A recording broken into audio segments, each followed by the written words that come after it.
Alright guys, welcome back. This is Shadow Drake and we are going to get started with the stack instruction commands. Starting off with the printers. The reason I'm starting off with the printers is because I feel like these are technically the easiest ones to get to know and debug and test because all the printers have these and they all have the same basic 9 codes. So I'm just going to run through them, probably not in order, but just to get a basic understanding of what happens, what they do, and what you can expect. So, as far as my setup goes, all I pretty much have is an auto lathe connected to a stacker because I'm going to be printing different sheets and stuff. And then I have my board over here of missing ingredients, controlled by 3 different chips. Why chips? 3 different chips? Well, as I was testing this, I found out something interesting, and I will share those results. Hopefully, the devs will fix it. But I feel like more than one is kind of pointless. But let's get started. The first command we're going to go over is the stack pointer. And all that does is tells you where the printer is as far as the stack is concerned. The printer has stack addresses 0 to 63. No, 0 to, yes, 0 to 63. Where 0 to 53 is basically commands. The 54 to 62 is the only read instruction to find the missing reagent.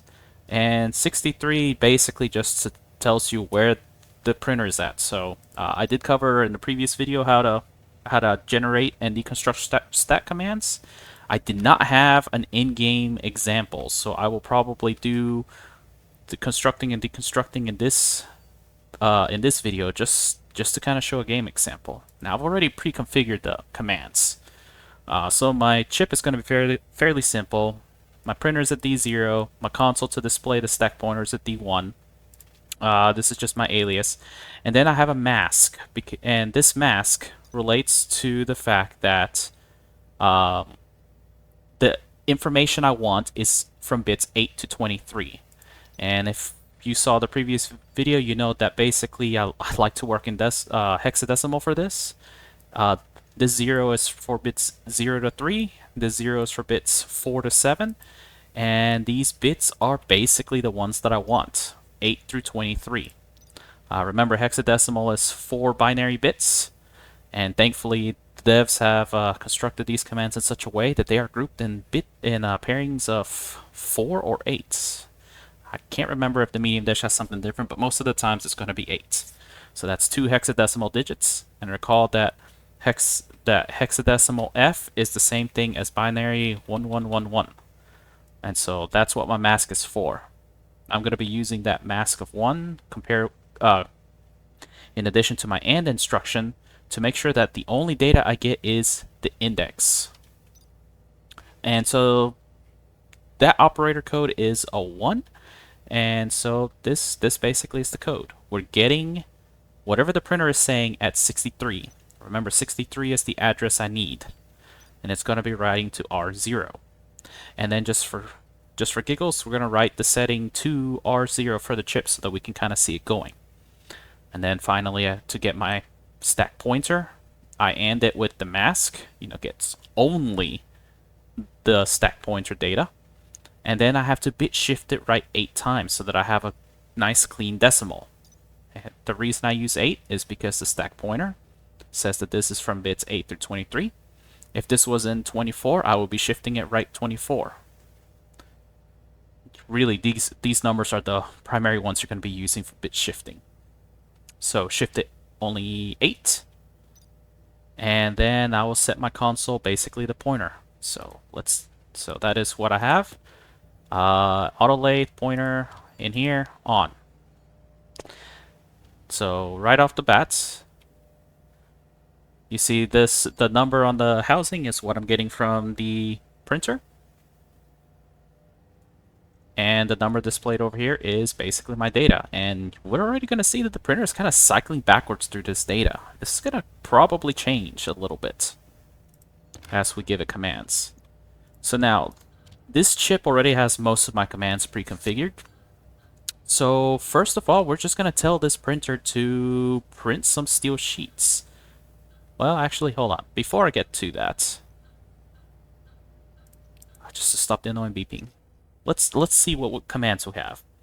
We can execute a recipe, wait until next valid, jump if next invalid, jump to an address, set device lock, that basically locks it or unlocks it, eject all reagents, or eject a specific reagent, or eject all reagents. So let's start really small. Let's set a lock. So let's lock this printer down with the stack commands. As you can see, that one is going to be fairly simple. We just give it a lock state, add specific operator code. So for easier simplicity, I separated my commands. So what we want is the lock commands, which are operator 6. So this is the one we want. Lock machine operator code. Now the code is going to be extremely simple because 06, that's my operator code, hexadecimal. You know, that's the first two. That's bits 0 to 7, hexadecimal digits 0 to 1. And the lock state is literally going to be a 0 or a 1. So as far as composing this code, this is not a good one. It's just a 1 to lock and a 0 to unlock. So let's go ahead and set that. And so now you can see my printer is indeed locked. And what you can kind of see with the stack pointer is it will jump over 0 and then it'll begin its routine of cycling through the stack pointer. So now it's locked. If I want to unlock it, then I'll give it this unlock command, and I'm gonna put it at pointer. Let's do 30. I'm gonna put it in stack pointer 30, just to confirm. So it's gonna lock it and then unlock it. So lock, unlock. So see, now I'm able to manipulate my printer. So that'll be the simple one. Well, now let's see what happens if I give it a recipe. So the recipe I'm going to give it is a steel sheet. And I define these. You probably don't need to do them, but I just like to define it so that I can use them in the code. So to execute a recipe, I need the operator code, which is 2, how much I want, and the prefab hash.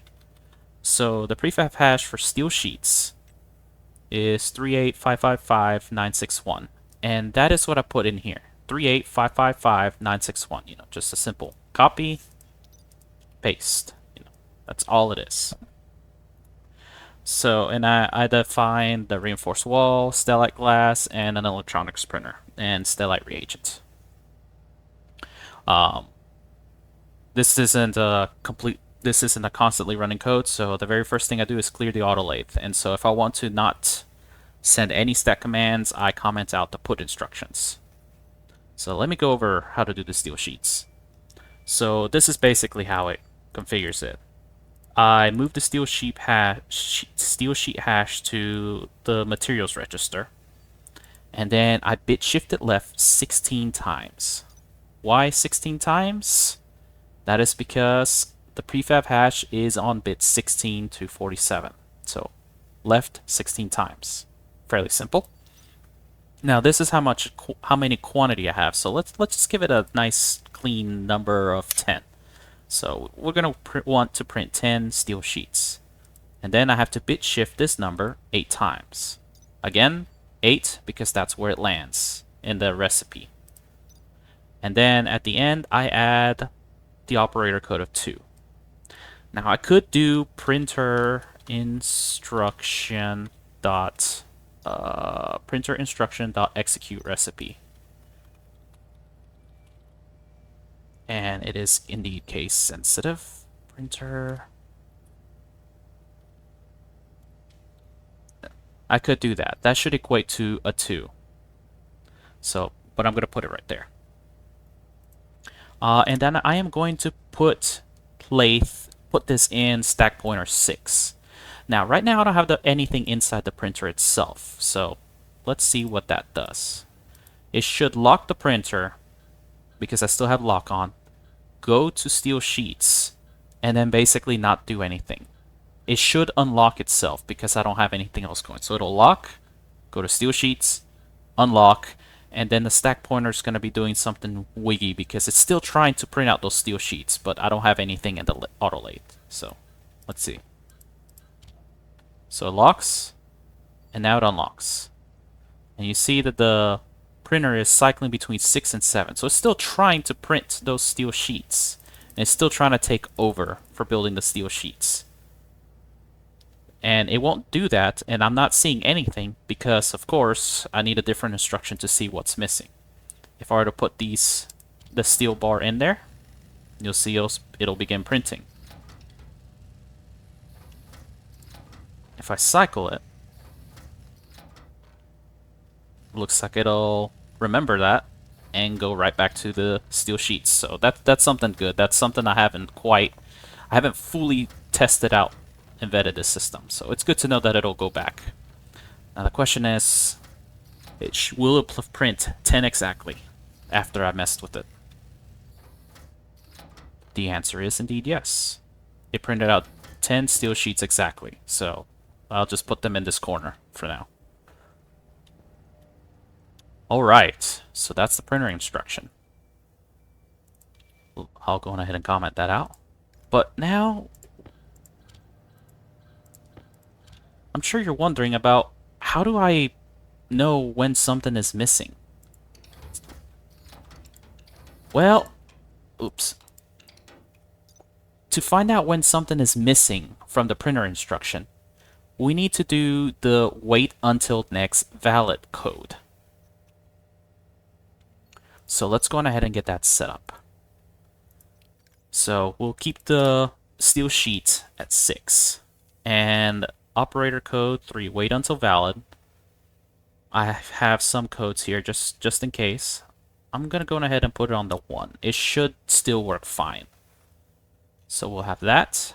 And this time what'll happen is it'll lock the printer, go to steel sheet, and it should stay there waiting until I fill the order. Oh, and as you can see, it's still there. It's locked.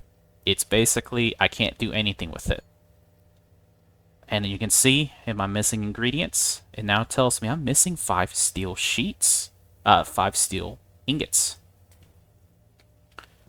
Now, with that, as soon as I put the 5 steel ingots, it's going to start printing. So let's go ahead and do that. And then I'll go over the missing reagents one.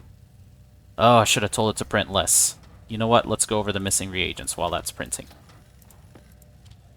Alright, so I compiled a script for the missing reagents.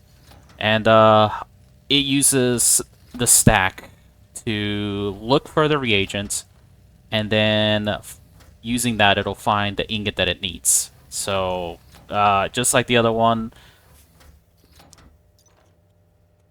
just like the stack pointer, I need to find the quantity that it needs and the reagent hash. Now this one is the reagent hash.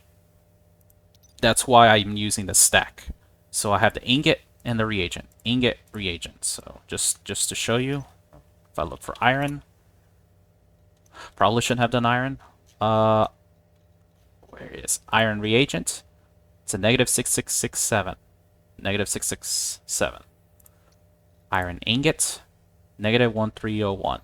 -1301. So that just kind of shows you I had to create this code to put the ingot reagent for all the ingots and alloys. So, and then I basically did the same thing. Grab the data from 54, because that's where the data will be stored. Yep, address 54. That's where the first one is stored. 55 is the second, and so on and so forth. So if for some reason you need all the reagents and alloys and ingots, you might fill up the entire address, but I don't think there's anything that requires literally everything. So you probably will only need at most 5 or 6. But even so, I'm going to get to the issue with this code, with this command. So get it. I grab the code, put it on my IC housing, and then I do the same thing. Same thing as before. I bit shift it as needed. So the code I get, I use the mask No, this is for the reagent mask. This is my quantity mask, and I really don't care about the operator code, so I don't bother with that. So I get the reagent ID, the reagent hash, bit shifted right 16. Do the same thing with the quantity, bit shifted right 8. Now the quantity is just written straight to the console, but the ingot reagent goes through the check, and it'll just iterate through the entire stack to find the reagents. And I can post this on the what is it called, Steam Workshop. It's fairly simple, and I do have to clean up the hash because negative numbers really mess up the reagent hash for this comparison. So, but either way, that's the missing number in a nutshell. And again, it will only show up if you use the wait until next valid command. So, to kind of show off what's wrong with this command, let me tell it to print out a stellite glass sheet. Oops, I'm on the wrong one.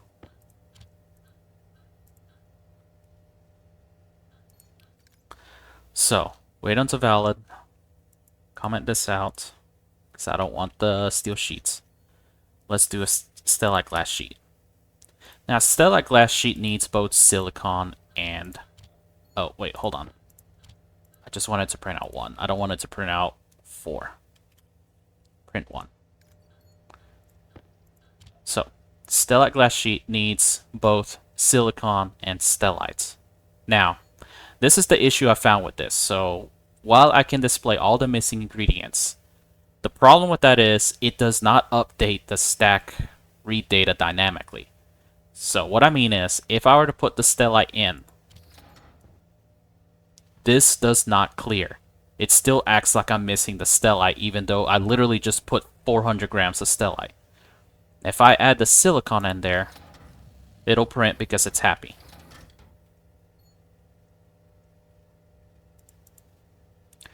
Now, let's eject all my reagents.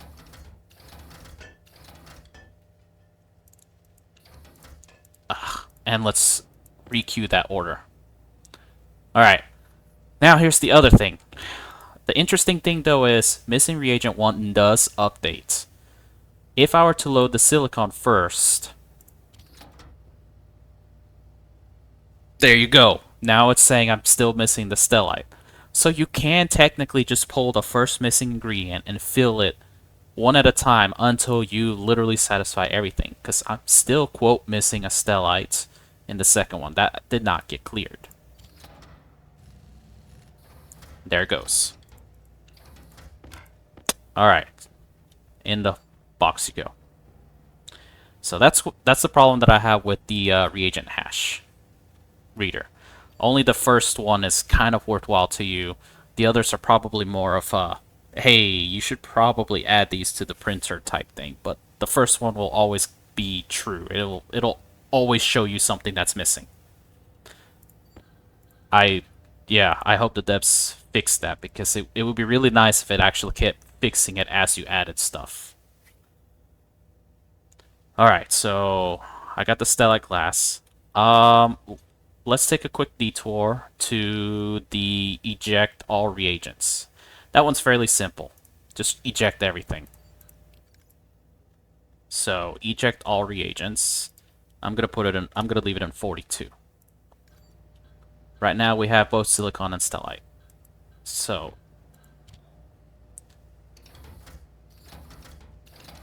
very simple. Just ejects everything. Now, the eject specific reagents will only eject the specific reagents that you call for in the stack. So let me comment out the all reagents, and instead let's put eject only stellite. So first, I'm just going to go ahead and throw everything, including the stellite. You go into the clean box. Everything's clean in there. And astroloy. Alright, so now it's going to eject only the stellite. There you go, only the stellite. Awesome. So that one's a fairly simple one. Now, the one that actually kind of confuses me a little bit is the jump to a stack pointer code. See, this one's kind of an interesting one. You jump it, code 5, it jumps to a specific address.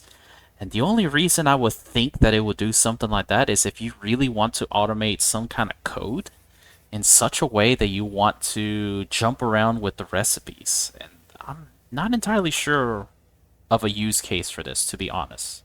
Just yet, I can't think of a use case, but it does do what the box says. So I'm going to add that instruction. So right now, this is going to jump to 16 plus 9, so what, 20... 25? My math is right. We should see that. 125, yep. See? It jumped to 25. And it's staying there. Yeah, that instruction kind of confuses me a little bit. I'll be honest. Oh, okay, hold on. I did forget one instruction. First, let me get everything out. Alright, the final instruction for me to go over, because I completely forgot about it, is jump if next invalid, operation code 4. So what that one does, it's, if the recipe you're trying to print is not valid, it'll kind of skip it over. So let me go on ahead and put, we're going to do the stellite glass, the reinforced wall, the steel sheets, and the EPrinter. So what I'm going to do is a combination of these. So I'm going to make sure that the stellite glass and the EPrinter will wait for, but it will skip the reinforced wall and the steel sheet if those are not there. And at the very end, I want to actually no ejecting. So let's see what happens. We'll watch the stack pointer.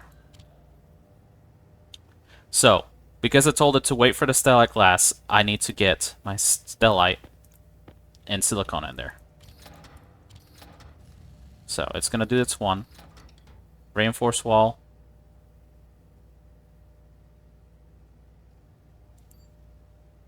Wait, why did it...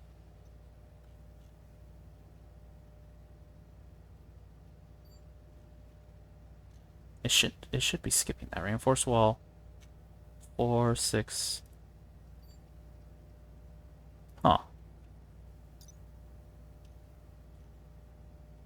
Jump if next invalid. Maybe I don't quite fully understand this one. Oh. Jump if next invalid.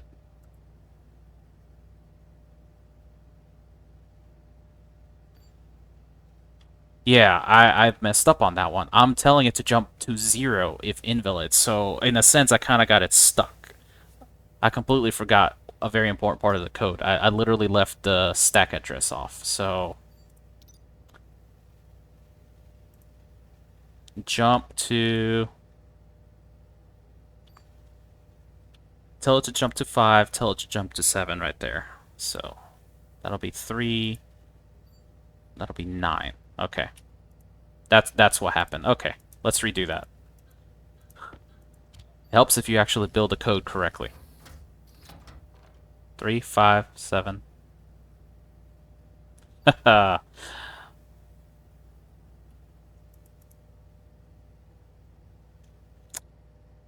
Why didn't it put the EPrinter in there? It should have waited for the EPrinter.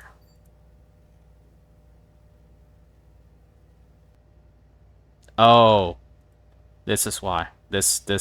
I literally had a competing code right here. Ugh. That's why. Of course it wasn't going to do that because I completely cleared it.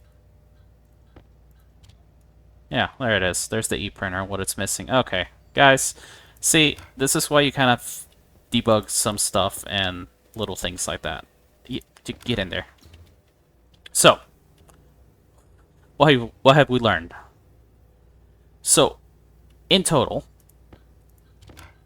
the stack commands definitely kind of powerful, because you can kind of see that once I order things in the correct way.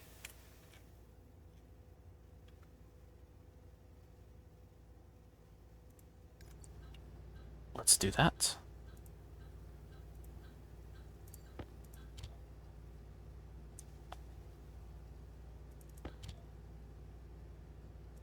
I forgot to set the printer stuff.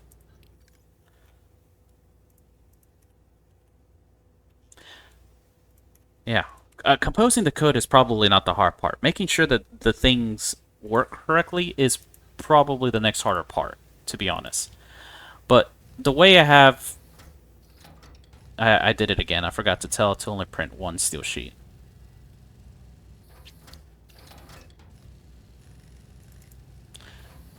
But I think this is kind of where it'll be a useful tool, but probably in the networking side of things. So that's my thoughts on this. Because like say I have a cargo layer on the other side of this wall that's depending on some of these items. Like for some reason I really needed a single stellite glass sheet. It could send the code down to an IC housing, and then the IC housing could put the code into the printer. And once it does that, then it can print all of this stuff and send it on its way to the cargo layer. I think that's where the main draw for these types of instructions will work. Because to be honest, most of the logic we have over here is already capable of doing these things on a local level. But the reason we will want these stack codes is because in a sense you already have a kind of a communication code, so to say. Like if you have if a cargo layer, atmosphere cargo layer needs to print a specific filter, it could send this specific code to atmospheric printer, recipe manager, and then just load it into the stack and be done. And I'm doing hand motions and realizing that you can't see my hand motions. But if you're... How long is that going to take? But if you're working on a local level, it's going to be kind of like... you can already build like a dial recipe style to select something specific and then print it. Let me see. Let me just comment these out.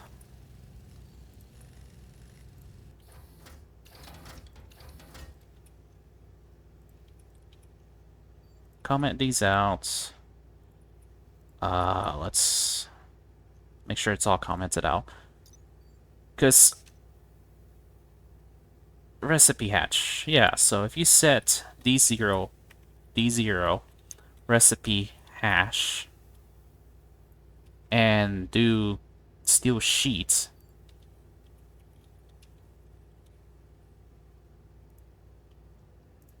I want to say that tells it to go on ahead and... Yeah, see, you can do that locally. So in the local sense, you can tell it to do just that. Because I mean, I could, and then set D0 activate 1. And I believe that's just going to tell it to just print some steel sheets. Yeah. But the only problem with this is, again, you have to do more logic to truly count. Like on the local level, you can probably fill and keep things going. But the power of the stack commands is something can give an exact order. Like if you need exactly 20 steel sheets, you can create this code for exactly 20 steel sheets, send it down to a local IC housing manager, and then put it into the printer, and it will print exactly that. So we still technically have two ways of performing the same function. You can do it with the internal logic within the printer, or with the stack commands. but I think the stack commands are probably going to be better if you're sending data across networks. At least this seems to be my opinion or for this. But overall, I hope this at least gave you all a good demonstration on what all of these commands do and how to make them work. And apologies for the number 4. If I had actually remembered to put stack address in the stack, that probably would have given me better functionality. And also the not to have colliding instructions. Alrighty, so when we get the next one will be the logic sorter, and that one is going to be a little bit more in-depth, because not only do we have equals and not equals, comparisons, we also have the mode to kind of affect how it works based on what's loaded in the stack. Alright, so hope to see you then. Thank you, and have a good day.